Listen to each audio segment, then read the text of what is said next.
මේ උතුම් වූ ධර්මදේශනය ප්‍රඥා නාලිකාව තුළින් විකාශය කිරීමට ප්‍රචාරය කිරීමට ධර්මදානය සිදු කිරීම සඳහා අභාව ප්‍රාප්ත ශීලා ජයරත්න මැතිනියගේ ස්වාමි පුරුෂයා වන බර්නාඩ් මහතා, දියණිය ශිරන්ති සහ බෑනා ශ්‍රියාන්, පුතා ජානක සහ ලේලිය ඇන්ජි ඇතුළු මුණුබුරු මිනිබිරියන් වන ෂනුකි, ෂෙනෝජ්, අනෝමා සහ යොවාන් යන අය විසින් මෙම උතුම් වූ ධර්මදේශනය සඳහා සැදැහැති දායකත්වය දරා තිබෙනවා. උතුම් වූ ධර්මදානයන්ගෙන් ජනිත වන්නා වූ මහා පුණ්‍ය ශක්තියෙන් දැනට අසනීප තත්වයෙන් ඇඳන්ගතව සිටින බර්නාඩ් ජයරත්න මහතාට නිදුක් නිරෝගී සුවපත් භාවය ලැබේවා. උතුම් චතුරාර්ය සත්‍ය අවබෝධ වීම පිණිස මේ ධර්මදානමය පුණ්‍ය කුසල් හේතු වාසනා වේවා. දායකත්වයේ දරූ සියලු දෙනාටත් පවුලේ සියලු සමාජිකයන්ටත් නිදුක් නිරෝගී සුවපත් භාවය සහ දීර්ඝායුෂ සම්පන්නිය ලැබේවා. බොරැල්ල බෞද්ධාලෝක මාවතේ පදිංචිව සිටි වසර ගණනාවක් තිස්සේ සමස්ත ලංකා කාන්තා බෞද්ධ සම්මේලනයේ සමාජිකාවක් ලෙස ඉමහත් සේවයක් කළ වයස අවුරුදු 84ක් ආයු වළඳා 2019 වර්ෂයේ මාර්තු මාස 19 වන දින අභාව ප්‍රාප්ත වී අදට අවුරුදු 3ක් සපිරෙන ශීලා ජයරත්න මැතිනියට මේ උතුම් ධර්ම දාණයෙන් ජනිත වන්නා වූ පුණ්‍ය කුසල් අනුමෝදන් වී උතුම් වූ නිර්වාණ සුවය සාක්ෂාත් වේවා. පරලෝ සැපත් එතුමියගේ දෙමාපියන්, සහෝදරයන්, ස්වාමි පුරුෂයාගේ දෙමාපියන් සහ අනිකුත් මියගිය සියලු ඥාතීන්ටද පින් අනුමෝදන් වේවා කියා බලාපොරොත්තු වෙනවා. එසේම වේවා කියා ආශිර්වාද කරනවා.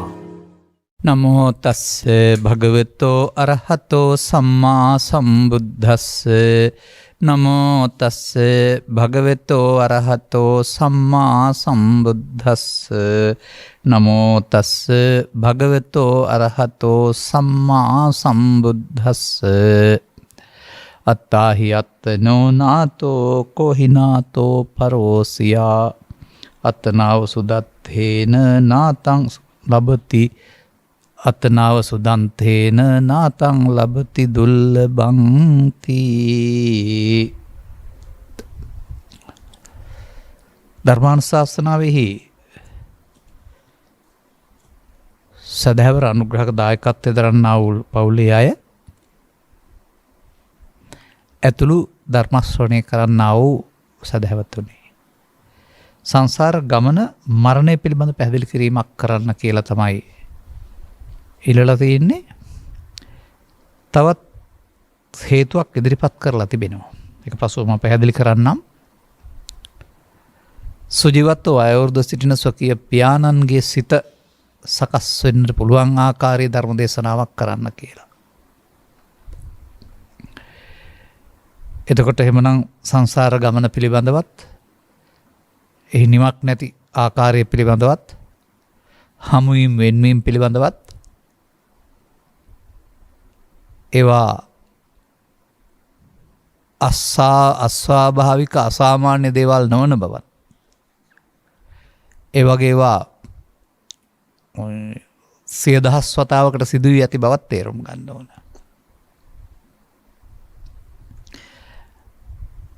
මම දකිනවා කාරණා දෙකක්. අපිට ඉහාත්ම වශයෙන් හෙවත් මෙලොව වශයෙන් තනිව ජීවත් වෙන්න බෑ.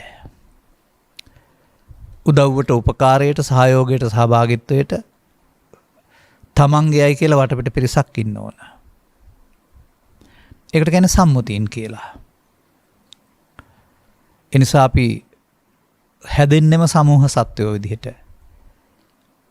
දැන් සමහරට එක දරුවෙක් දෙන්නෙක් වුණාට අපි හැදුන කාලේ 4-5ක් ඊට පස්සේ 10-12ක් එක කුසින් උපදින සහෝදරයෝ ගොඩක් විදිහට හැදෙන්නේ. සමූහ සත්වයක්. ඒ වගේම පරිණාමයේ පිහිටීමට අනුවත් ස්වාභාවික ආසාවන්ට අනුවත් ඔවුන්ට ළමා කාල එහෙම හිටියට තාරුණ්‍යයේදී තවත් කෙනෙක් සමග එකතු වෙන්න කියන බල කිරීම සිත විසින් කරනු ලබනවා. ඒක සත්‍ය සංහතියේ පැවැත්ම සඳහා. ඒ වරදක් වශයෙන් මම දකින්නේ නැහැ. නමුත් ඒ වරදවා ගැනීමක් ඊට එහාට යාම තුළ තියෙනවා මිනිසුන් විසින්. එතකොට මේ විට කෙනෙකුට ජීවිතේ ලදරුවෙක් කියන භූමිකාව හම්බ වෙනවා. ළමයෙක් කියන භූමිකාව හම්බ වෙනවා. තරුණයෙක් හෝ තරුණියක් කියන තැන ඉන්න වෙනවා. මැදිවියේ ඉන්න තාත්තෙක් අම්මෙක් බවට පත් වෙන්න වෙනවා. අන්තිමට මහලු කෙනෙක් බවට පත් වෙන්නත් වෙනවා, සමුගන්නත් වෙනවා. මේ කාල සීමාව අවුරුදු 100ක් ඇතුළත අපේ ඉලක්කම් වලට අනුව සිදු වෙනවා. ඉතින් මේ අතරතුර අපිට මට ඇරුණාම ඔබට දරුව වෙන්න, මව්පියන් වෙන්න, මාමලා නැන්දලා වෙන්න, තාත්තලා අම්මලා වෙන්න, ආච්චිලා සීලා වෙන්න, මටත් නෑදෑකම් වලට අනුව නම් ඔය මේ බොහෝ දේවල් තියෙනවා. තාත්තෙක් වීමේ අයිතිය ලැබුණ නැතුවම අනිත් සේරම දේවල් නෑදෑකමට තියෙනවා. එතකොට ඒම පිරිසක් එක්කලා අපි ජීවත් වෙන්නේ. මේ බුදුන් වහන්සේගේ ඉගැන්වීම භික්ෂුන් වහන්සේලාට කවුරුත් නැහැ උන්ට කිරිහා පැණිසේ ජීවත් වෙන්න කියලා. ඔබ වෙනුවෙන් මේක ඉගැන්වීම ඔබත් කිරිහා පැණිසේ ජීවත් වෙන්න කියලා. මන්දයත් අවුරුදු කෝටි ගණනක් අතීතයේ හොයලා බැලුවොත් එහෙම කලින් කාලට දියුණු වෙන පිරිහෙන මේ යුග මිනිසුන් ජීවත් වෙලා ඉඳලා තිබිලා. අපේ අතීතය අපට හොයලා බලන්න පුළුවන් නම් අපිත් මේ කාලෙත් ඔහම බුදුන් වහන්සේ වදාරන්නේ මව් නෝන කෙනෙක් නැත, පිය නෝන කෙනෙක් නැත, අඹුව නෝන කෙනෙක් නැත, දරුවෙක් නෝන කෙනෙක් නැත. එකම මව වෙනුවෙන් එකම පියා වෙනුවෙන් හැඬු කඳුළු සතර මහා සාගරේ වැඩි කියලා. මම දැක්කා ඊයේ පෙරේදා පුවත්පතක තිබුණා ඔය බෞද්ධ ලිපියක එකම තැන 100,000 වතාවක් භූම දහනය කරපු කෙනෙක් පිළිබඳ කතාවක්. අතීතය යන ඥානය ඔස්සේ. සසර කියන්නේ ඉවරණ ගමනක් නෙවෙයි. බුදු සමයෙන් පෙන්වන ගැඹුරු අවබෝධය හමු නොවන සසර කියන්නේ සතර හදාගෙන යන ගමනක්. ඉතින් ඒකදී අපට හිතේසිවන්තය අහිත ආසියන්ත නොවන අයත් මොන ගැහෙනවා. සමීපය හම්බ වෙනවා. හුඟක් ලෙන්ගතු වාසය කරන්න. ඒ වගේම ඊතරම් ලෙන්ගතු නැති අය හම්බ වෙනවා. විශේෂයෙන් මෙහිදී මේ තියෙන සම්බන්ධතා අතර මම දකිනවා මව සහ දරුවන් අතර තියෙන සම්බන්ධතාවයේ ශරීරයට ශරීරයෙන් ශරීරයක් ගෙන දෙන වෙවින්. මොකද මව් කුසක් තුලින් දරුවෙක් එන්නේ. එතකොට ඒ ලෙන්ගතුකම ඊටාම ගැඹුරුයි. ඊළඟට ඒ දරුවා උපන් කුසෙන්ම තවත් උපදින බැවින් සහෝදරත්වය ඒ වගේම ලෙන්ගතුයි. ඒ වගේම රහසක් නැති ජීවිතයක් ගත කරන බැවින් සැමියා සහ බිරිඳ ඒ වගේම ඔවුනොවුන් පිළිබඳ හොඳට දන්න බැවින් ලෙන්ගතුයි. මේවා මේ සමාජයේ තිබෙන්න ඕන සොඳුරු බන්ධනයන්. සොඳුරු බන්ධනයන්. නමුත් ඒක එහාට ගියාපුවම තමයි ටිකක් දුකක් කරදරයක් බවට පත් වෙන්නේ, අතහරින්න බැරි වෙන්නේ. අපි තනිවයි උපන්නේ, තනිවයි මැරෙන්නේ. ඉතුරු පදේ මම කියන්නේ නැහැ. ඒ නිසා අපි මෙලොවට එන්නේ තනියම, යන්නේ තනියම. නමුත් ජීවත් වෙන්නේ සමූහ සත්වයෝ විදිහට. ඒ සම්බන්ධතා ලෙන්ගතු නැද්ද? ලෙන්ගතු වෙන්න වෙනවා, සුන්දර වෙන්න වෙනවා. මම දකින්නේ නැහැ ඒකේ වරදක් එහෙම. නමුත් ඒකේ චිත්ත අභ්‍යන්තරයෙන් ඇතිවෙනා වූ බැඳීමක් තථාගතයන් වහන්සේ බයසෝක පිණිස හේතු වෙනවා කියලා වදාරනවා. ඒරොහම මේක වැරදි කියන්නේ නැහැ.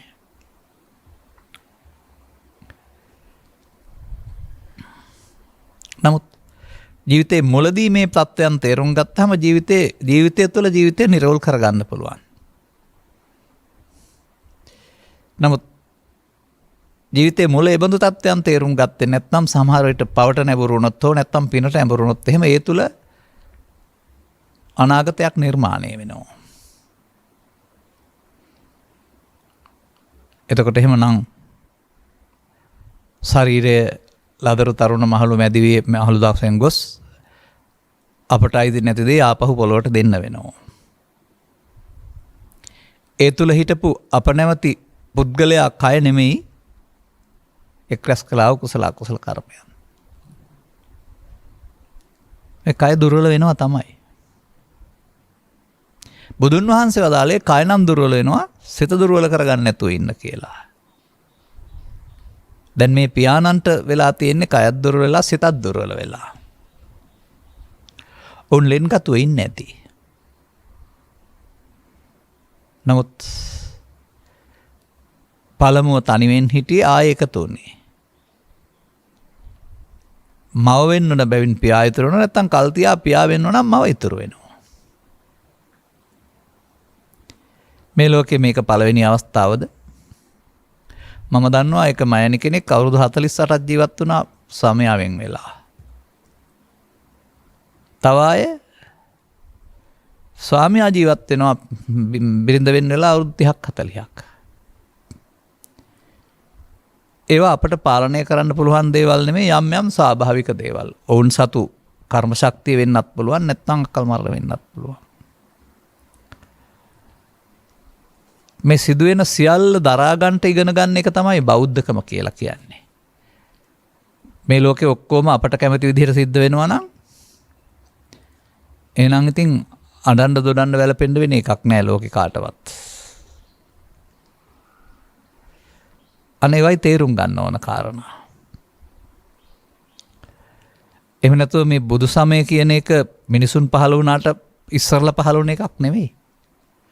පහළ වෙච්ච මිනිසුන් යන මඟ දැකලා ඔවුන්ගේ ජීවන ප්‍රතිපදාව තුළ ඔවුන්ට ඇති වෙන්නා වූ දුක්ඛ ස්වභාවයන් අවම කරලා දෙන්න නැති කරලා දෙන්න පෙන්වපු දර්ශනයක්. ඒකත් ජීවන දර්ශනයක්. දැන් මිනිසුන් ඉපදිලා ඉගෙන කර රස්සාවල් කරලා ජීවිත අවසානයේ ජීවත් වෙනවා. ඒත් එක්කල් ගෙවල් දොරවල් හදාන. ඒක මරණන්තං හි ජීවිතම් මරණයෙන් කෙලවර වෙනවා. එතෙක්කල් ඔවුන්ගේ ජීවන දර්ශනය. නමුත් අධිකරණයේ දඬුවම් දීමත් එතෙක්කල් ජීවිතේ කෙලවර දක්වා විතරයි. බුදුන් වහන්සේ කියන්නේ මෙතනින් කෙලවර නෑ. දැන් බලන්න ඔය යම් යම් අය අහම්බෙන් දැක්කම පුදුම ලෙන්ගත්කමක් ඇති වෙනවා. යම් යම් අය අහම්බෙන් දැක්කම අහේතුකව තරහකුත් ඇති වෙනවා. අපට හොයාගන්න බෑ. අර සංසාරිකව ජීවිතෙන් ජීවිතයකට කය ගෙනිච්ච නැති වුණාට පුරුදු ගෙනියනවා. නරක පුරුදු හොඳ පුරුදු ගති ලක්ෂණ රෝග හැඩරුව ඒ වගේම කැලල් ඉස්සර ජීවිතේ යම් කිසි කැලලක් තිබුණ තැනක නැත්තම් තුවාලයක් තිබුණ මේ ජීවිතේ කැලලක් තියෙන්න පුළුවන්. ඉස්සර ජීවිතේ යම් කිසි අඩුවක් තිබුණා නම් මේ ජීවිතෙත් තියෙන්න පුළුවන්.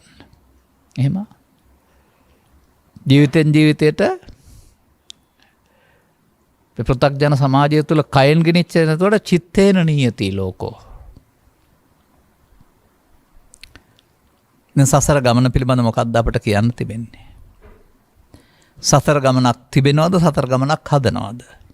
තිබෙනවා. නමුත් ඒක Taman අදාළ පැත්තට Taman කරන ක්‍රියාකාරකම් අනුව හැදෙනවා.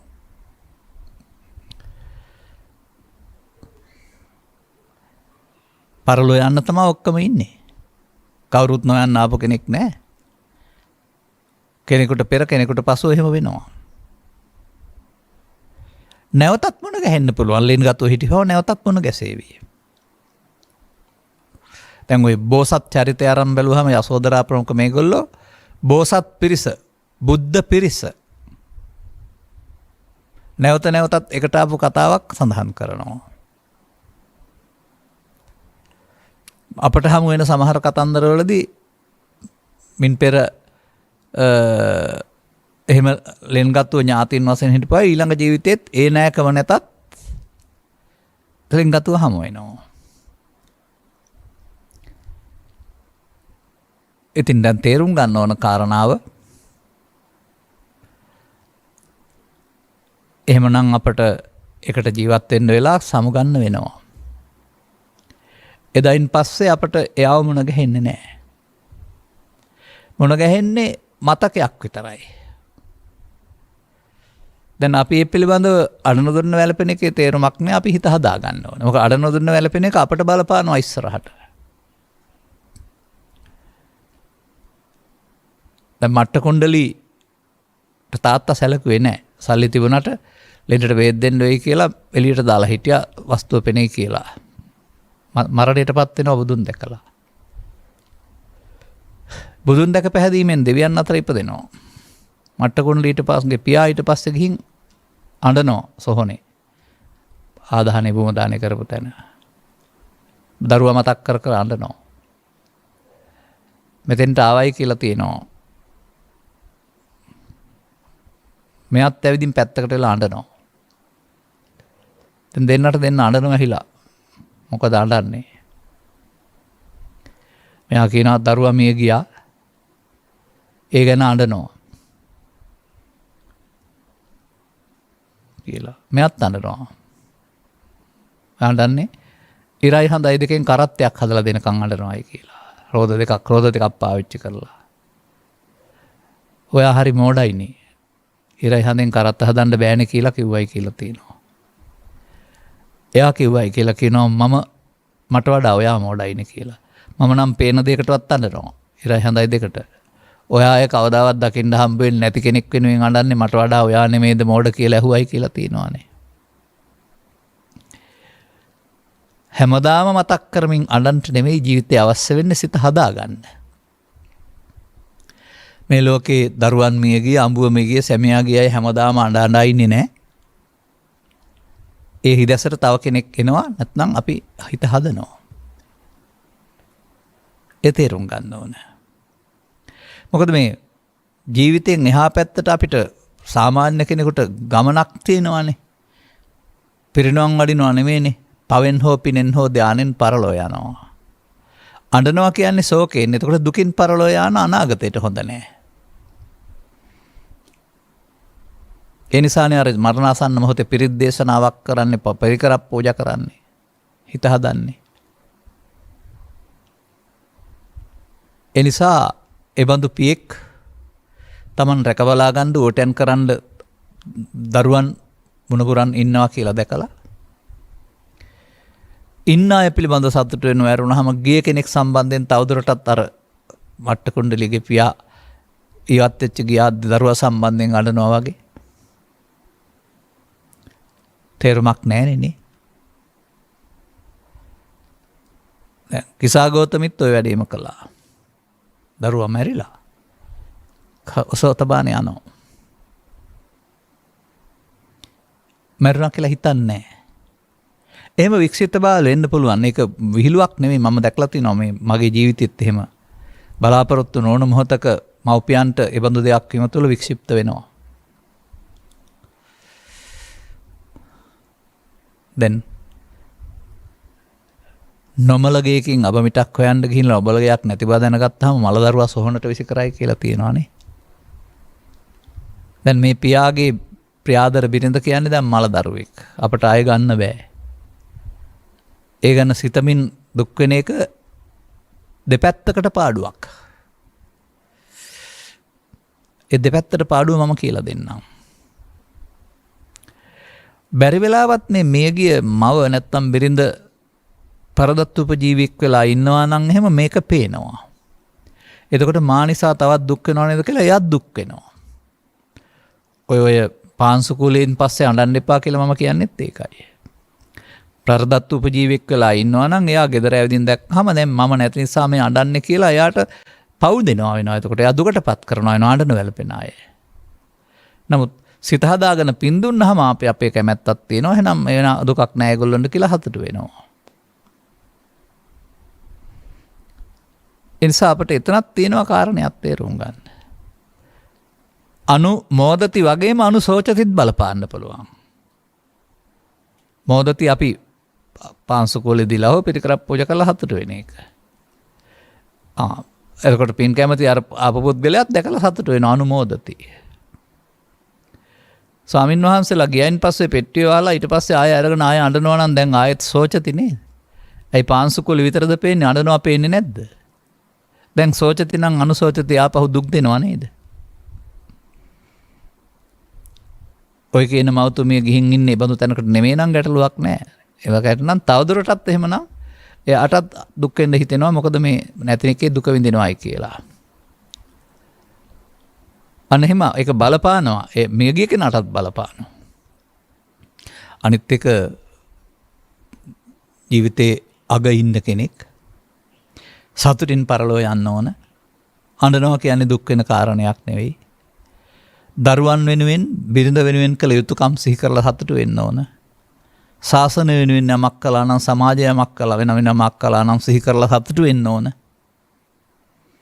මොකද මේ අවස්ථාවේදී අපට සතුටින් පරලෝ යන්නේ කරනම ඊට හා ගැඹුරක් දෙන්න බෑ මේ වෙන පිය කෙනෙකුට.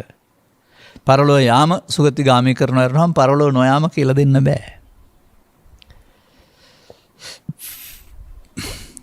තවත් එබඳු යහපත් ජීවිතයක් සඳහා නම් ඒ කියන්නේ මිනිසුන් අතරට එීම සඳහා නම් මිනිස් ගුණ ධර්ම මිනිස්කමක් තියෙන්න වෙනවා.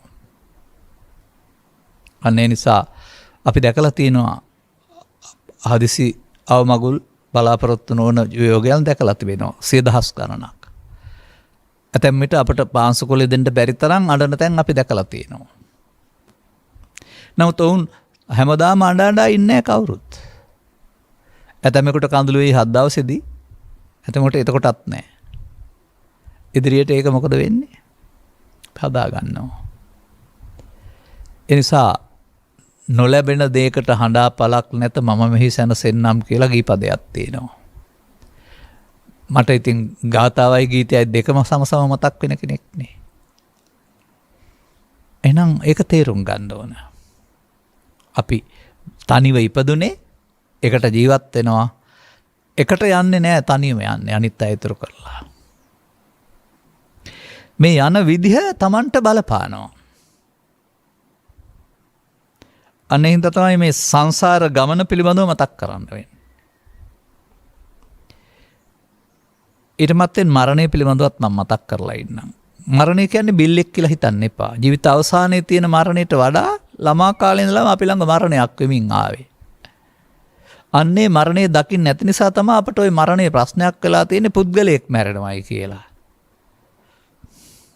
දරුවන්ට උගන්වන්න පුළුවන් නම් මේ මොහොතක් පහ ළමයා තරුණයෙක් වර්ෂපත් වෙනකම්ම තරුණයා මහලු වෙනකම්ම ඉන්නව නෙමෙයි මේ සිතින් මොහොතක් පාසා මේ යනවා කියලා. එතකොට අර ඉන්න කෙනෙක් කියන සංකල්පය කැඩෙනවා. නමුත් එහෙම දකින්න බුදු සමය තුල පමණයි පෙන්වන්නේ අනිත් අය උගත් බුද්ධිමත් ධනවත් දේපොළ සහිත පුද්ගලයා ඒවා හිමිකම් ඇති පුද්ගලයා මම වශයෙන් ගත්ත හැඟීමක් හිතේ තිබෙනවා. දැන් මේවා සම්බන්ධයෙන් සමාජයේ පවතින චාරිත්‍ර තියෙනවා. ඔක්කොම කාටවත් නොදී හිතේ තියාන හිටියොත් එහෙම යාට ඒ ඔක්කොම හිතේ තියාන යන්න වෙනවා. මේ නිසා අපේ සංස්කෘතික උරුමය තුළ පවතිනවා මේවා කල්යල් බලා දරුවන්ට මනුමුරුබුරන්ට පවරා දීම. සැකනම් ජීවිත බුද්ධිය තියාන පවරා දීම. සැක නැති දරුවොත් ඉන්නවා. කිසිම සැකයක් නැතුව පවරා දෙන්න පුළුවන් අය. නමුත් මේ සමාජයේ ඉරණම් තියෙනවා සමහර අම්මලා තාත්තලාට එහෙම පවරා දීම තුළ පාරට බහින්න වැඩිහිටි නිවාස වලට යන්න උන අය. ඒ නිසා ඒ පිළිබඳ දූරදර්ශීව හිතා බලන්න වෙනවා.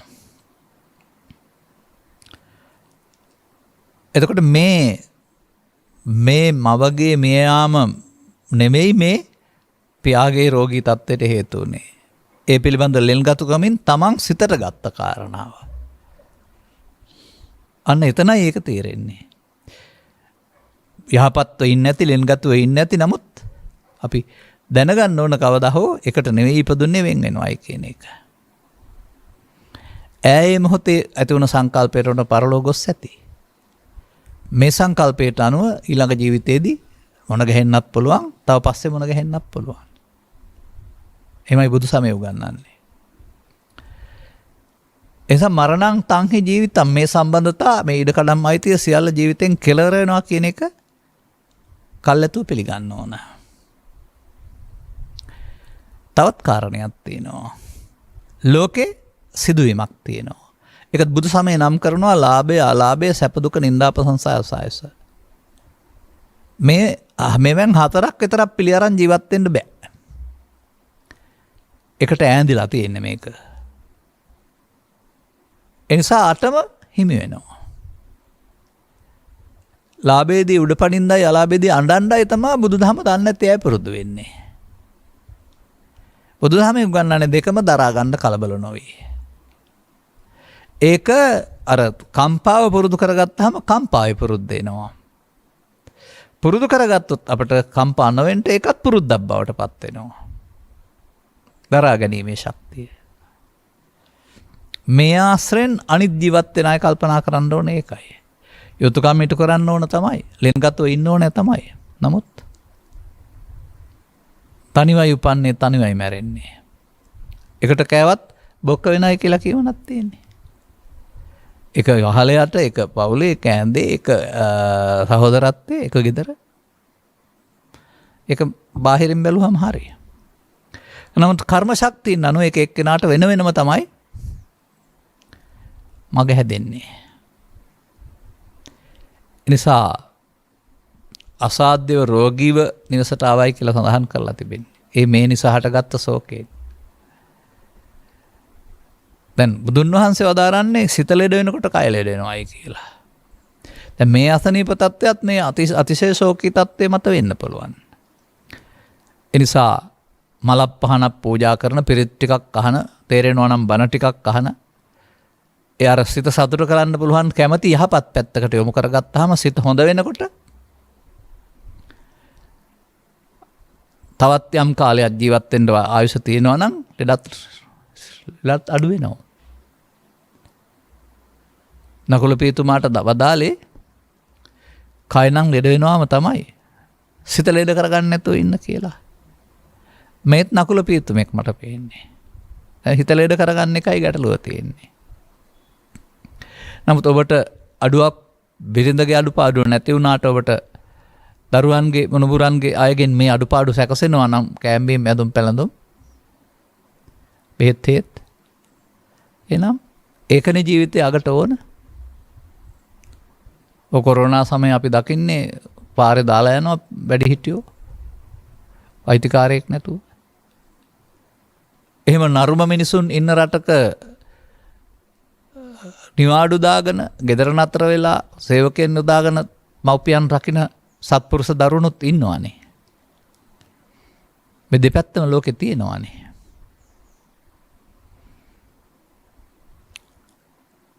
එනිසා එබඳු උරුමයක් නැත්නම් එබඳු වාසනාවක් තිබෙනවා නම්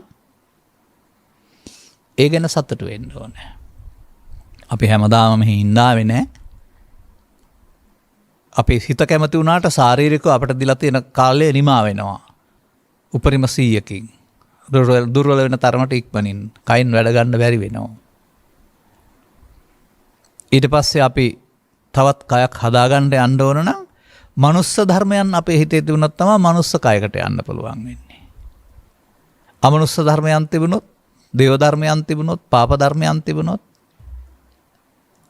ඒක තමයි පවෙන් පරලෝ යාම දුගතිගාමී, පිනෙන් පරලෝ යාම ඉහළ පිනෙන් දෙවියන් අතරට ලෞකික ධාන වලින් බබලව කියලා. අර හදාගත්ත පැත්තටනේ. මේ බඳු පියෙක් වෙනුවෙන් වර්තමාන මොහොතේ වඩාත්ම හොඳ දේ ගැඹුරු ධර්මයන් පැහැදිලි කරන්නට උත්සාහ කරන එක නෙමෙයි. ඒ වගේම ඔවුන්ගේ චිත්තාභ්‍යන්තරයේ පරිහුණ කරුණු වැඩි නිසා උන් හැම දෙයකටම කලබල වෙන එක, කිපෙන එක රැස්සන් වරද දකින්න එකත් ස්වාභාවික දෙයක්. මේවට ප්‍රතික්‍රියා දක්වන එක උගත් බුද්ධිමත් දරුවන්ගේ ක්‍රියාව නෙවෙයි. මේ හැම එකක්ම ගිලන් බව ගැන හිතා බලා උපේක්ෂා සහගත වෙන්න වෙනවා. ඒ වගේම රෝගී සිද්ධීන් සම්බන්ධයෙන් උගන්වන ධර්ම කාරණාවලදී රෝගියා වේදනාව ඉවසන්ට උපස්ථාන කරන අයට ලිංගතු වෙන්න දැනගන්න ඕන කියලා කියවනකුත් තියෙනවා. ඇඟට පනින්න නැතුව ඉන්න. නමුත් Taman ද්වේෂයෙන් ලෝභයෙන් ඉන්න වෙලාවට අනිත් ඔක්කොම වැරදිකාරයෝ පෙන්නලා ඇඟට පනින චරිතත් රටේ හම්බ වෙනවා. සංසාර ගමන සම්බන්ධයෙන් අපට තිබෙන සාක්ෂි අනුවගත් කල අපි දෙපොල්ලම අපේ ඕනකමකට අනුව නෙවෙයි ස්ත්‍රී පුරුෂ වෙන්නේ. ඒක පිළිසඳ ගැනීමේදී ඇති වෙන ඥානවල XXYY ලක්ෂණ අනුව කියලා තමයි විද්‍යාව උගන්වලා තිබෙන්නේ. මන්දයා සෑම මිනිසෙක් තුළම හැම කාන්තාවක් තුළම පිරිමියෙක් තුළ සැඟවුණ කාන්තා ලක්ෂණ සහ කාන්තාවක් තුළ සැඟවුණ පිරිමි ලක්ෂණ තියෙනවා. මේ දෙකම තියෙනවා. අර සංසේචනයේදී එකතු වීමේදී නැත්නම් පිළිසඳ ගැනීමේදී ප්‍රමුඛ ලක්ෂණ ඉස්තර වෙනවා. එනිසා ඉස්සර ජීවිතේ පිරිමිලා හිටපුවාද කාන්තාවන් වෙන්න පුළුවන්. ඉස්සර ජීවිතේ කාන්තාවන් හිටපුවා අද පිරිමි වෙන්න පුළුවන්. ඒක අපේ කාරණයක් නෙමෙයි ජෛව කාරණයක්. එනිසා පිරිමියෙක් වෙන්න කාන්තාවන්ට ස්වාමියාගෙන් අවසර ගන්න ඕන කියලා කියන එක බුදු සමයේ තියෙන එකක් නන් නෙමෙයි බමුණු මතයක්. එහෙනම් මේ ලෝකේ ඔක්කොම පිරිමිලා ඉන්නේ කාන්තාව වෙච්ච කට්ටිය පිරිමින් අවසර අරගෙන. එහෙනම් කාන්තාවන් වැඩිපුර වෙලා ඉන්නේ මොකක් නිසාද? කොහොම ගත්තත් මේක සකස් වෙන්නේ 50ට 50. ඒ ගැන ඊට එහා හිතන්න එපා. මොකද කාන්තා බව පිරිමි බව කියන එක පැවැත්මට ඇරුණාම දුකින් මිදෙන්න අදාළ කරුණක් නෙවෙයි. දෙගොල්ලන්ට යම් යම් සමාජ පවතින නීති රීති අනුව කාන්තාවන්ට සීමා වැඩි බාධා වැඩි වෙන්න පුළුවන්. නමුත් ඒ බාධා සියල්ල බිඳ දන්න මගක් සැලසුව කෙනෙක් බුදුවරයෙක් කියලා කියන්නේ. එහෙනම් අපි හිතන්න ඕන ලෞකික අභිවෘද්ධිය සපයා ගැනීමට වගේම ජීවිතය තුළ ලෝකෝත්තර අභිවෘද්ධිය සපයා ගන්නට. අර එක පැත්තක් පමණක් ගැන හිතුවොත් තමයි අනිත් පැත්ත වැඩි දියුණු වෙන්නේ නැත්තේ. එබැවින් ඔබේ අභ්‍යන්තරය ඇදලා බලන්න පුළුවන් නම් ඉස්සර ජීවිතවල පුරුෂයෙක් වෙලා ස්ත්‍රියෙක් වෙලා දෙවියෙක් වෙලා බ්‍රහ්මයෙක් වෙලා අපාගත සත්වෙක් වෙලා දුක් විඳලා අර අනන්ත සංසාර ගමනේ ඉවරයක් වෙලා නැහැ. ඉවත් වෙන්න ආස නම් බය වෙන්න එපා, ඉවරයක් වෙන්නේ නැහැ මෙතන. ඉවර වෙන්නේ මේ ජීවිතේ පමණයි. තවත් ජීවිතයකට ඔබ ළඟ තියෙනවා අමුද්‍රව්‍ය සකසලගෙන. ඒ ජීවිතයක් සඳහා සකසපු අමුද්‍රව්‍ය වලට තමයි පින් එකතු කරනවා, පව් එකතු කරනවා කියන්නේ. ඒ තමයි අමුද්‍රව්‍ය. raw materials. ද්‍රව්‍ය නෙවෙයි, නමුත් ඒ තමයි අනාගත ඵලයට හේතුව. මේ මොහොතේ ගත වුණු සිද්ධීන් සම්බන්ධයෙන් අඬනවා දරනවා වැළපෙනවා කියන්නේ තවදුරටත් දුක එකතු කරනවා, පව් එකතු කරනවා. අඬනවා දරනවා වැළපෙන එක පිනක් නෙවෙයිනේ. ශෝකය කියන එක පින්සිතක් නෙවෙයිනේ. අන්න දැන් කල්පනා කරන්න ඕන. තමන් ගැන සහ බිරිඳට ආදරේ නම් එහෙදි දුක් වෙන එක වළක්වන්න. තමන් මෙහෙ දුක් වෙනවා දැක්කම තවත් එයා එහෙ දුක් වෙනවා පරදත්ත උපජීවියෙක් නම්. දැක ලබන සතුට අනුමෝදති නම් දැක ලබන දුක අනුශෝචති වෙන්න ඕනේ. එන අප වෙනුවෙන් අප විතරක් නෙමෙයි තවත් අය ඉන්නවා එයාටත් මේක බලපානවා.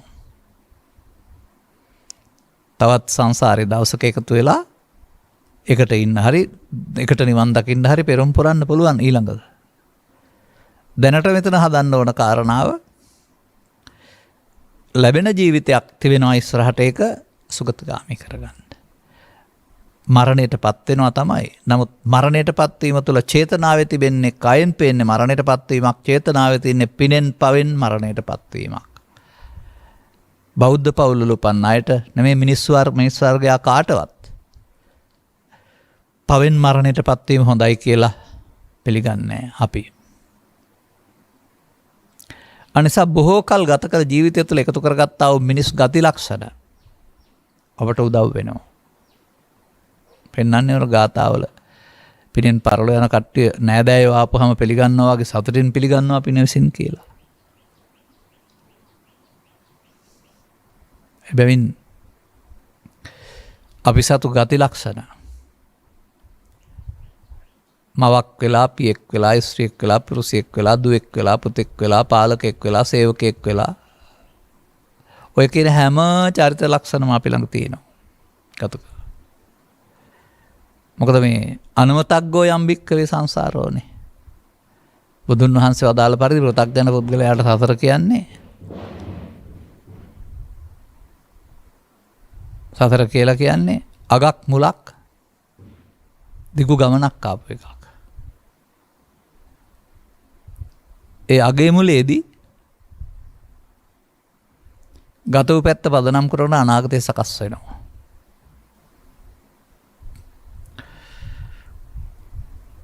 මට පෙනෙනවා සූදානම් වීම දෙකක් ජීවිතය තුළ.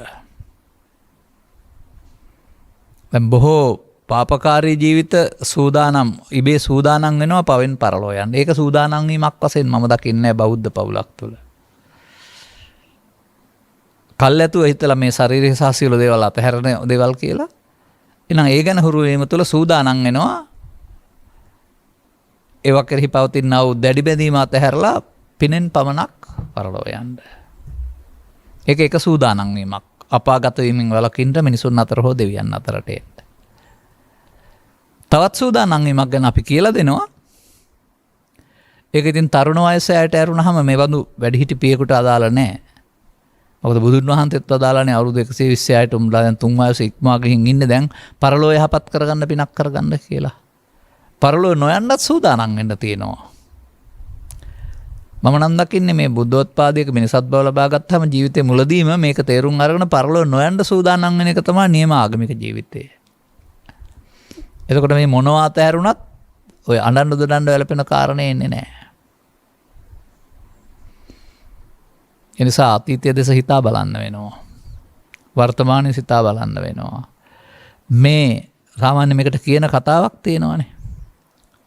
න ගාම ධම්මෝ න නිගමස්ස ධම්මෝ න චාපයං ඒක කුලස්ස ධම්මෝ සබ්බස්ස ලෝකස්ස දේවතස්ස කියලා. ලෙඩවීම හරි මරණය හරි මේවා මේ එක ගමකට එක කුලයකට එක රජ පරපුරකට පුංචි ගම අදාළ දේවල් නෙමෙයිනේ. සමස්තය සඳහා බෞද්ධයන් සඳහාත් නෙමේ සමස්ත මිනිස් වර්ගය සඳහා. එතකොට ඒක අස්වාභාවික දෙයක් නෙමෙයිනේ. එහෙනම් අපට ඒක සඳහා බලපෑමක් දුකක් පීඩනයක් ඇති කරන්නේ කුමක්ද? ඒ මරණයද නැත්නම් ඒකෙහි පවතිනා වූ අසාමාන්‍ය බැඳීමද? අනේකයි තේරුම් ගන්න ඕනේ. එනිසා මේකෙන් අපි කියන්නේ ජීවිතයකට යනකොට රිලව් තරහ වුණාගේ දෙපැත්ත බලන් ඉන්න කියන එක එහෙම නෙවෙයි. මම දකින්නේ ලෙන්ගතුකම කියන එක වඩාත් තියෙන්න ඕනේ ජීවිතයකට. දූ දරුවන් අප අතහැර යාවි උන්ගේ දරුවන් රකින්න නියා. එහෙම කියලා කියනවනේ. නිවසේදී මව්පියන් තනි වෙන්න ඉඩ තියෙනවා. ඒ ගැන දරුවන්ටත් දොස් නොකියා තමන්ට අසකස් කරගත්ත අනාගතයක් තුළ ඒ වුණොන්ට උදව් කරගෙන ජීවත් වෙන්න ඕනේ. තරහින් ඉඳලා මෑ ලෙන්ගතුකම. නමුත් ඒකේ ඊළඟ ඉරණම ඉස්සර වෙන්නේ කවුද කියන එක කවදාවත් එක පවුලකට සීමා කරන්න බෑ. ඒ අයගේ ඉරණම් අනුව. සහෝදර සහෝදරියන්ටවත් උපදිනකොට පිළිවෙලක් තියෙනවා අයියා අක්කා නංගි මල්ලි කියන්නේ. ඒ පිළිවෙලට මේ යනවා කියලා හැම තියෙනවද බලන්න පවුලක් සමීක්ෂණය කරලා උපන් පිළිවෙලටද කියලා මේ යන්නේ.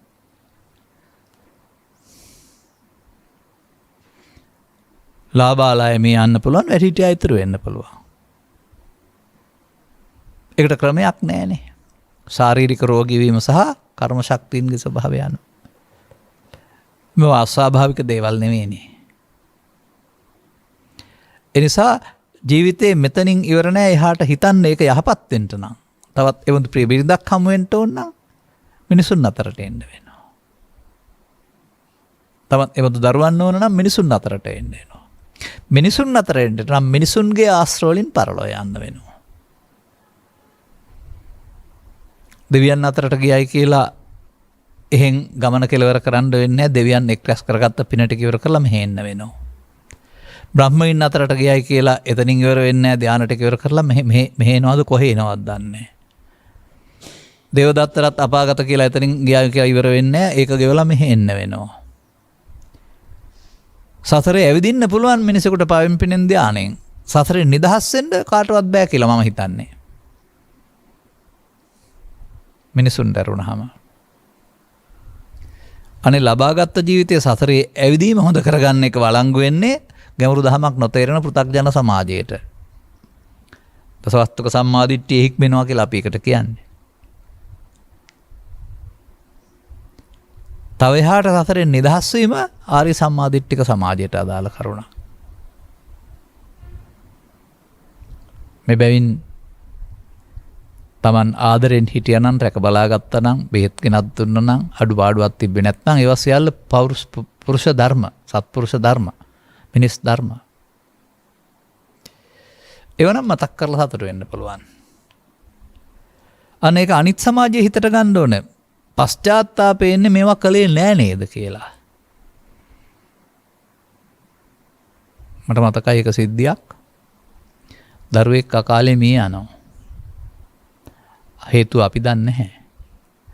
නමුත් එකක සහ පියා අඬනවා වරදක් වුණා නම් මගෙන් සමාව වෙන්න කියලා.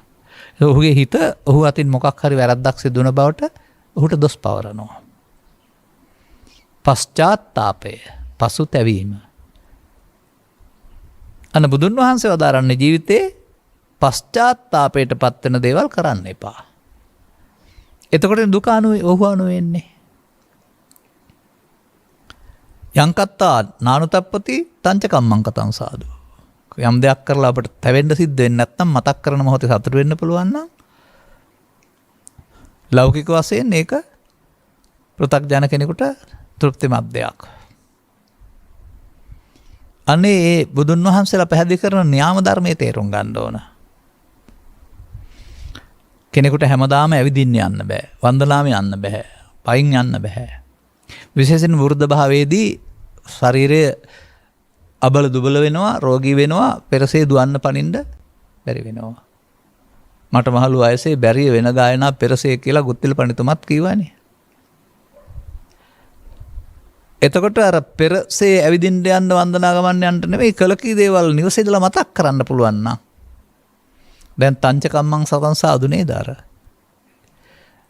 යම් කත්වා යමක් කරලා තැවෙන්න සිදු වෙන්නේ නැති දේවල් මතක් වෙනවා. දුටුගැමුණු රජුරන්ගෙන් පටන් ගන්නා වූ පින්පොත ක්‍රමය එහෙම නැත්නම් පෘථග්ජන සමාජය තුළ අර මතක් කරලා සිත සතුටු කරගන්න පුළුවන් ක්‍රමය පෘථග්ජනයන් සඳහා මේ සිත සැප දුකට බෙදීමේ හොඳ පැත්ත. ඒක භවගාමීන් සඳහා වළංගු වෙන එක. දෙක කරන කිරි උපේක්ෂා සහගත වෙන එක ඊට එහා භව නිරෝධගාමීන් සඳහා වළංගු වෙන්න පුළුවන් තවත් සුපිරිමාවතක්. මේවා තේරුම් ගන්න ඕන කාරණා. එතකොට මේ කරුණ පැහැදිලි කිරීමේදී මම වයෝවෘද්ධ පියාට පමණක් නොවේ එදෙස බලන අනිත් හැම දෙනාටමත් කතා කරන්නේ. මේ ඉරණම එතුමන්ගේ ඉරණම පමණක් නෙවෙයි ඔබේද ඉරණමයි.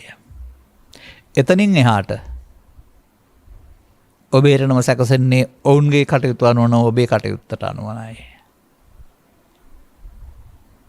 මේ නිසා ආත්ම තෘප්තියකින් යුක්තව පරාර්ථ චර්යාවකින් යුක්තව කලකී දේවල් පිළිබඳව පශ්චාත්තාපයට පත්වෙන්න නොවන තෘප්තිමත් ජීවිතයකින් යුක්තව ගත කරන්න නේද බුදු සමයේ හැමෝටම අවවාදය දීලා තියෙන්නේ. ස්ත්‍රී පුරුෂ ගිහි පැවිදි හැම දෙනාටම. මන්දයත් මේ සිත විසින් මේ සැප දුක දෙක ගෙනත් දෙන බැවින්.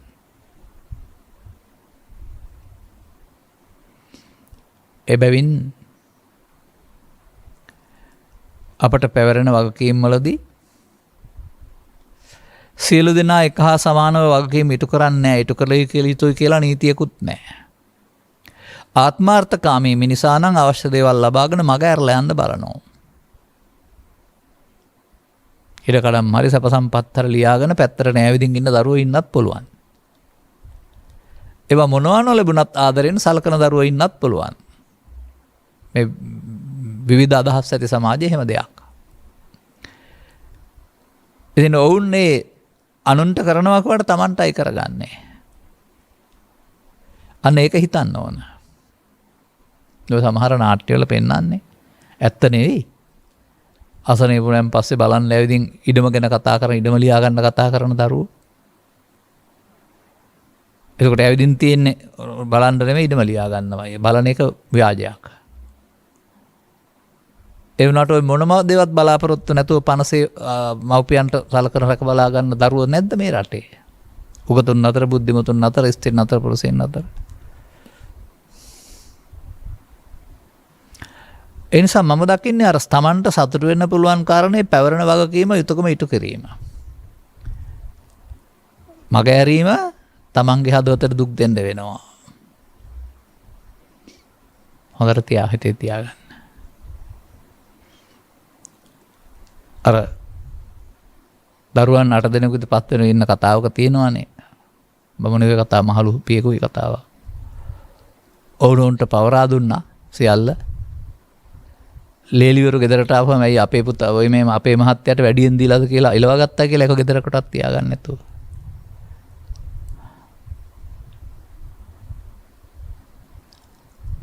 ඒ නිසා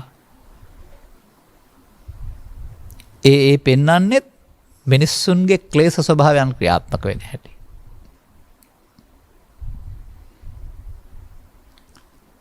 එහෙම ආත්මාර්ථකාමී දේවල් රටේ සිදු වෙනවා.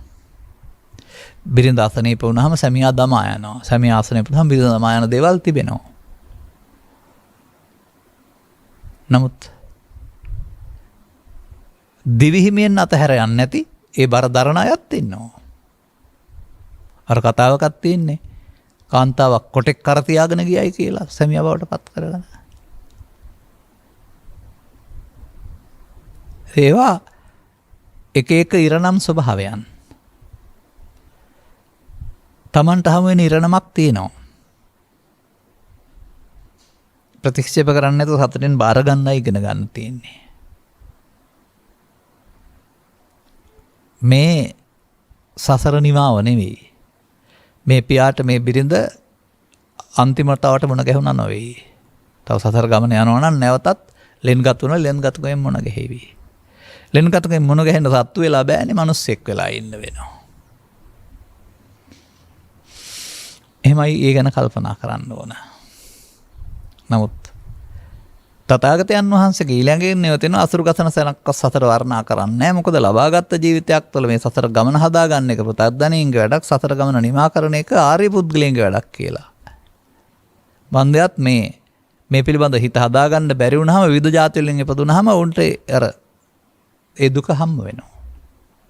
හිත හදාගන්න බැරිකම පුතග්ජන භාවයේ ලක්ෂණයක්.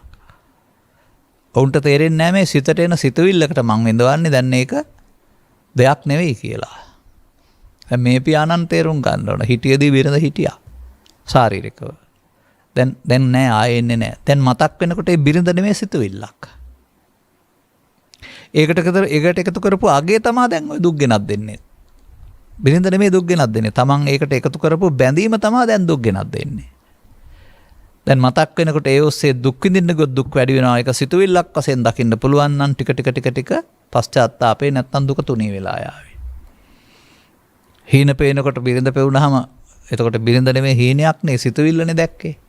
ඒ වගේ දැනුත් මතක් වෙනවා කියන්නේ බිරිඳ නෙමෙයි ඒ හිතට එන්නේ සිතුවිල්ලක් පහළ වෙනවා. ඒ සිතුවිල්ලට පැටවු බර දුක් ගෙනත් දෙනවා නම් සිතුවිල්ලට පැටවු බර ටික අයින් කරගත්තොත් මතක් වෙයි. ඔය අපටත් ළමා කාලේ ඉඳලා තියෙන සුන්දර මතකයන්, අසුන්දර මතකයන්, ගීත සියල්ල මතක් වෙන්නේ. මතක් වුණාම hina වෙවි කියන්නේ අද ඔය.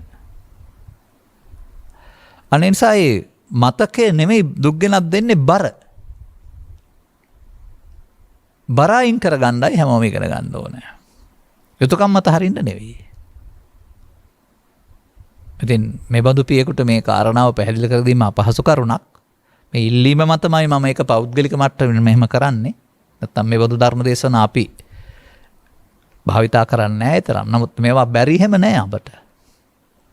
සම්මත ධර්මයන්ට අනුව ආචාර ධර්මයන් පවත්වන ආකාරයේ ලංකාව පුරා පවතින හැම ධර්මශාලාවකම ධර්මදේශකින් වහන්සේලාම කරන බහුල ධර්ම දේශනානේ. අපට වුණත් ඒවා හදාarලා බලලා අවශ්‍ය කරුණු පැහැදිලි කරන්න පුළුවනි. නමුත් අපි ඒකත් ගැඹුරින් පෙන්වන්නේ ඉන්නකොට කෙනෙක් හිටියා. එතකොට හමු වෙනකොට නම් සිතට හමු වුණා පුද්ගලෙක් වශයෙන්. සිතුවිල්ලෙන් හඳුනාගත්තා. අද එයා නැහැ. දැන් මතක් වෙනකොට එයා නෙවෙයි එයා සම්බන්ධ සිතුවිල්ල. එයා නෙවෙයි දැන් දුක් හෝ සැප ගෙනත් දෙන්නේ. තරහ වෙලා හිටියා නම් දැන් එයා මතක් වෙනකොට දුක. යාළු හිතවත් වෙන නිසා මතක් වෙනකොට සැප. ඒකට අර සිතේ හදාගත්ත ප්‍රතිරූපයට අනුව සිත විසින් දුක් ගෙන දෙන එකක් නේ. ඇයිතින් මේ අර ගත වෙච්ච දෙයක් සම්බන්ධයෙන් විඳවන්නේ. යදතීතම් පහිනන්තම් බුද්ධ වචනේ යමක් අතීත නම් ඒක ගිය දෙයක්. යුතුයකම් මිටු කළා නම් එතනින් එහාට ඒ ගැන දෙදෙනාටම වදයක්. මේක Tamanට වදයක්, අර දකින්නවා නම් අරයටත් වදයක්. මම ඔකට කියන්නේ මේ සමාජයේ කෙනෙක් මිය ගියන් පසුව යුතුයකම් මිටු කරන එක ඇරුණාම නැත්නම් සතුට වෙන එක ඇරුණාම අඬන්න ගත්තොත් එයාටත් පව් දෙනවා. ඔය අවසන් ගාථාවල පෙන්වන්නේ නහි රුන්නංව සෝකෝ වා යාචඤ්ඤා පරිදේවනා කියලා. රුන්නං කියන අඬනවට ශෝක වෙනවට කියනවා ශෝකෝ කියලා. වෙනත් ආකාරයෙන් වැළපෙනවට කියනවා අඤ්ඤා පරිදේවනා කියලා. කෙනෙක් මිය ගියන් පසුව මේවෙන් නතං පේතානාත්තාය මියගේ පුද්ගලයාට වැඩක් නැහැ. තම ඒ අනුව දුක් වෙනවා ඇරුණාම. එතනම ඉන්නවා වෙනස් වෙන්නේ නැහැ කියලා පෙන්න. එවං තිට්ඨන්ති. නමුත් සතුට වෙනවා නම් පින් දෙනවා නම් ඒ වැඩක් වෙන්න පුළුවන්. එනිසා තමන්ටත් වැඩක් නැති අනුන්ටත් අක්කරන කාරණයක් වෙනෙන් වෙහසන එකේ තේරුමක් නැහැ නේද? හොඳ පැත්තට හරවා ගන්න ඕන. හොඳ පැත්තට හිත හැරුණාම තමන්ටත් හොඳ පැත්තට ගමන හොයා ගන්න පුළුවන් වෙනවා. අවුරුදු 110ක් 120ක් හිටියත් කමක් නැහැ යන්න වෙනවනේ. මේ බිරිඳ ඔබ හැරම තමා ගියාසේ ඔබ සතු දේවල් දරුවන් හැර ඔබ යන්න ඕන. මමත් යන්න ඕන. වැඩි හිටිය කෙනෙක් වශයෙන් මට බාලායට ඉස්සරලා මම යන්න වෙනවා. මට ඉස්සරලා කෙනෙක් යන්නත් පුළුවන්. නමුත් පිළිවෙල ගත්තත් ඉතින් ඒක ස්වාභාවික දෙයක් නම් ඒකට සූදානම් වෙනවරුනහම අනේ ඉන්න එපා මගේ ළඟට කියලා හරියන්නේ නැහැ නේද? බැවින් පිරිත් ටිකක් සවන් දීලා මලක් පහනක් පූජා කරලා කැමති දෙයකට හිත යොමු කර ගැනීම තුළින් අරක මතක් වෙන එක වෙනුවට ඒක නැවත නැවත මතක් කර විඳින එක වෙනුවට සතුට වෙන්න පුළුවන් කාරණයක් මගින් ඒක ටික ටික දුරස්ත කරන්න දරුවොත් උත්සාහ කරන්න තමනොත් තේරුම් අරන් උත්සාහ කරන්න. මොකද ඒ සිතුවිල්ල වද දුන්නට ආපහු එන්නේ නැහැ. ආපහු ගෙන්න ගන්න බෑ.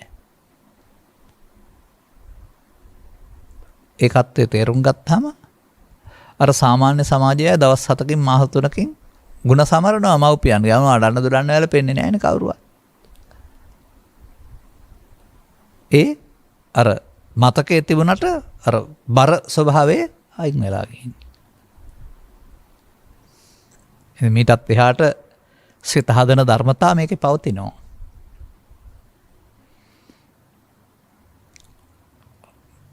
අගට ගිහින් මේ පිළිබඳව තේරුම් ගන්න හැකියාවක් නැහැ බොහෝ දෙනාට. ඔය වත්මන් සමාජය තුළ මේ මිනිස් බුද්ධිය භාවිතා වෙන්නේ පොතපත පරිශීලනය කරන මොලේ භාවිතා කරන අයට. ඒවා නොකර ගොවිතැන්පත් කරන්න ගියාම ඒක භාවිතා වෙන්නේ නැතුව යනවා. එතකොට මතකයේ යමතයි තේරුම් ගැනීමේ හැකියාව අඩු වෙනවා. ඒ නිසා මොලේ භාවිතා කරන්න පුළුවන් කාලේ මේ අනාගතය ගැන හිතලා බලලා දූරදර්ශී කියන්නේ ඒකයි. දූරදර්ශී අනාගතයක් තුළ. එහෙම දෙයක් යෙදුනහම අනේ මාව ගලව ගන්න කියලා කෑ ගහන්න නැතුව ඒ සියල්ල හිතින් අතහැරලා යන්න පුළුවන් තැනට දියුණු වෙන්න වෙනවා. පොල්ලත්තක හිටියත්, රෝහලේ හිටියත්, සැත්කමක හිටියත්, හදිසි අනතුරකට මුහුණ දුන්නත් ඒ කිසිවක් ගණන් නොගෙන ඉන්න තැනට දියුණුණා අර සිදුවීම් බාධාවක් වෙන්නේ නැහැ. ඒක සිත හදා ගන්න ධර්මයක් කියලා කියන්නේ. නමුත් ඒක අන්තිම මොහොතේ හදන්න බෑ. කල්ැතුව හදන්න ඕන. පුරුදු කරගත්ත දෙයක්.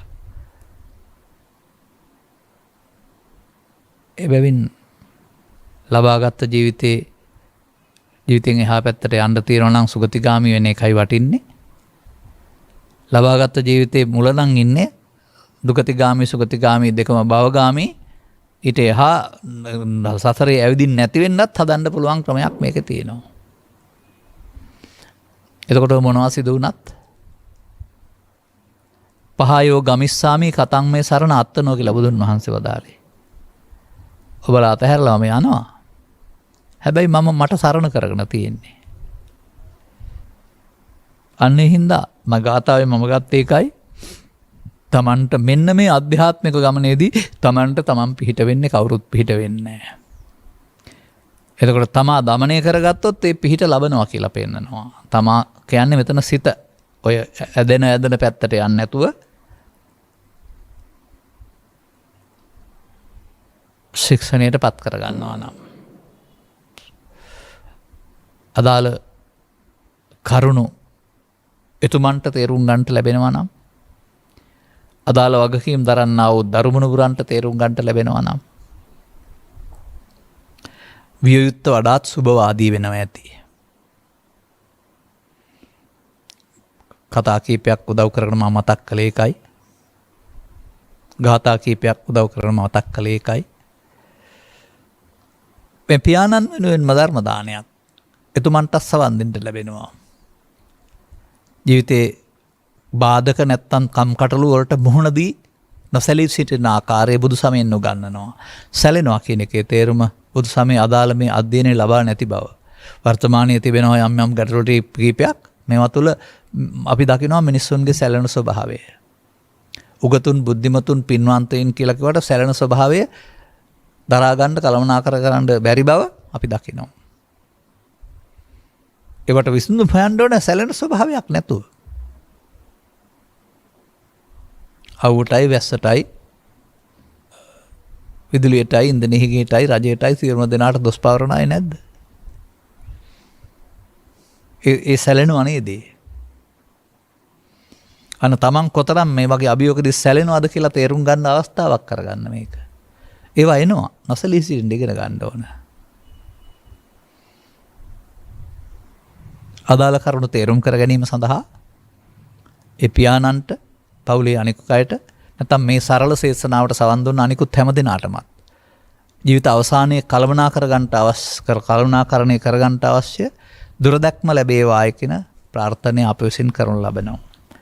මේ අදහස් ටික මම කියන්න වෙනවා.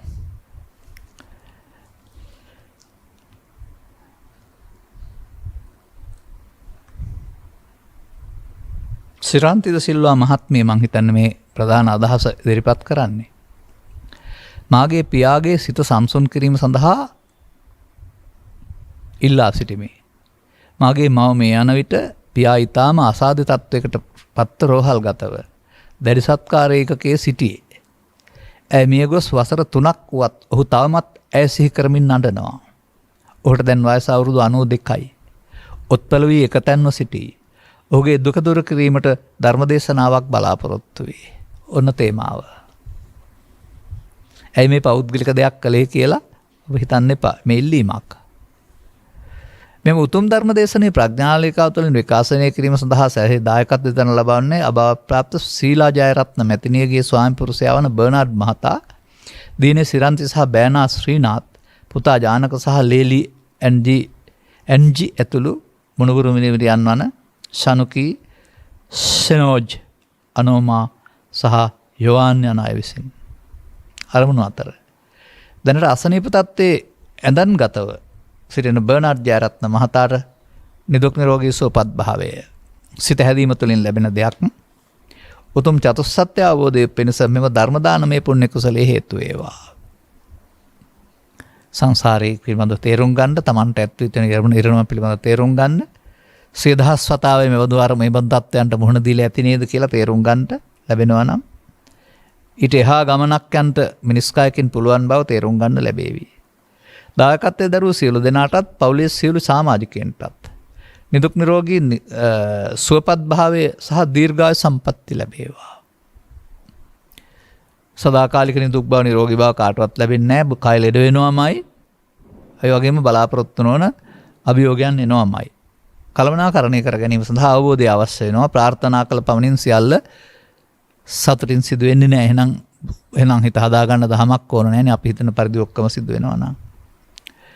බොරැල්ල බෞද්ධාලෝක මාවතේ පදිංචිව සිට වසර ගණනාවක් තිස්සේ සමස්ත ලංකා කාන්තා බෞද්ධ සම්මේලනයේ සමාජිකාවක් ලෙස ඉමහත් සේවයක් කළ වයස අවුරුදු 84ක් ආයු වළඳා 2019 මාර්තු මාස 19 වෙනි දින අභාප්ත ප්‍රාප්ත වී අදට අවුරුදු 3ක් සපිරෙන ශීලා ජයරත්න මැතිණියට උපහාරයක් වේවා කළ මෙහෙවරට සහ පවුලට කළ මෙහෙවරට මේ උතුම් ධර්ම දාණයෙන් ජනිත වන්නා වූ පුණ්‍ය කුසල් අවශ්‍ය නම් අනුමෝදන් වී නිවන් සුව හෙළි කරගන්නා මං පෙත්වර කරගන්නට මං පෑදේවා යන්න එතුමියන් කරන ප්‍රාර්ථනය. පරලෝසපත් එතුමියගේ දෙමව්පියන් සහෝදර සහෝදරයන් ස්වාමි පුරුෂයාගේ දෙමව්පියන් සහ අනිකුත් මියගිය සියලු ඥාතීන්ද පවුල් වෙනුවෙන් කළ මෙහෙවරට උපහාරයට ලක් වේවා. පින නැමැති උදව් ඕනෑ නම් පින් අනුමෝදන් කරන පරලෝ ජීවිතය සුවපත් වේවා. දැන් ඔබේ පියාණන්ට මේ ජීවිතයේ අගභාගය තුළ සිත හදාගන්නට අවශ්‍ය නොවන ලැබේවා. ඔබ හැම දෙනාට ඒ පිළිබඳ වගකීම් දරන්නට ශක්තිය ධෛර්ය ලැබේවා. ධර්ම අවබෝධය මහලු වෙන තෙක් නොහිට ජීවිත කාලය තුළ මේ පිළිබඳව අර්ථ තේරුම් ගැනීම තුළින් පරලෝක ගමන දිගු කාලිනව සුගතිගාමී ගන්ට කරගන්නට හෝ පරලෝක ගමන පරලෝක නොයන තැනට අදාළ මං පෙත්තිවර කරගන්නට හෝ තේරුම් ගන්න ලැබේවා. පරලෝසෙපත් සියලු අනිකුත් ඥාතීන් සිහිපත් කරන්න ගෞරවයෙන් පින් අනුමෝදන් වේවා. අනුග්‍රහක බෞතුන් වශයෙන් සකටයුතු කළ අය සහ ධර්මණු වරන් ආදී සෑම දෙනාට මේ ජීවිතයේ අභිවෘද්ධිය පිළිබඳ සුභවාදීව හිතන්න තේරුම් ගැනීම තුළ දුක් ගෙනත් දෙන්නා වෙන්නේ සිත විසින් සිත දුගතිගාමී පත් වෙන තැනට කටයුතු කිරීමෙන් බව තේරුම් ගත්තොත් ඒ දුකට දාමට පත් වෙන තැනට සිත හදාගන්න නැතුව අර පශ්චාත්තාපයටපත් නොවන කාරණා ජීවිතය තුළ කරනවා නම් හිණෙන් පෙනුනත් මතක් වුණත් සතුටක් නේ. අන්න එහෙම කරගන්න ලැබේවා. ඉහාත්ම වශයෙන් බුද්ධ ආදී මහෝත්තම කල්යාණ මිත්‍ර සේවනයේ ලැබ අනුගමනීය ප්‍රතිපදාව තේරුම් ගන්නට ලැබීම තුළින් කර්ම මාර්ගයේ හොඳ එකට වඩා කර්මක්ෂය කරන මාර්ගයේ තේරුම් ගන්නට ලැබෙනවා නම් හොඳයි කියන එක මගේ ප්‍රාර්ථනයයි. සබ්බිත්වය වජ්ජන්තු සබ්බ රෝගෝ විනස්සතු මාතේ බවත් අන්තරායෝ සුඛී දීඝායුකෝ බව හැම දෙනාටම තෙරුවන් සරණයි. මෝහක්ඛයෝ නිබ්බානං